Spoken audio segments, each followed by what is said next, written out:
సాక్షాత్ పరబ్రహ్మ తస్మై శ్రీ గురవే నమః.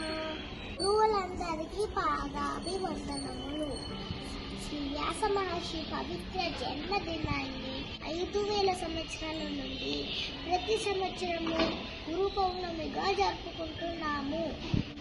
వేదవ్యాసుడు అంటే వేదమును వ్యాప్తి చేసిన వాడు అని అర్థం. ఆయనకు పరాశరుడు, సత్యవతుడు, కృష్ణ ద్వైపాయనుడు అనే పేర్లు కలవు. వేదవ్యాసుడు వేదములో అన్నిటినీ 4 విభాగాలుగా చేశాడు. అవి ఋగ్వేదము, యజుర్వేదము, సామవేదము, అథర్వణ వేదము.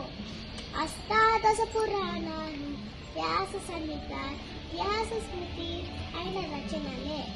వేద, ఇతిహాస, పురాణ, వ్రత, పూజాధికాలు, ధర్మ నిర్ణయాలు వేదవ్యాసు ప్రసాదమే. వ్యాస భగవానుడు త్రికాలవేది. మహాభాగవతాన్ని రచించాడు. మహాభారతాన్ని కేవలం 3 సంవత్సరాల్లోనే పూర్తి చేశారని వినికిడి. ఆయన కుమారుడు సుఖమహర్షి.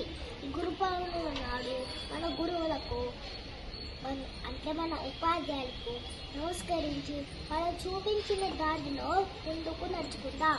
ధన్యవాదాలు. For more such videos, please like and share my videos and subscribe to my channel.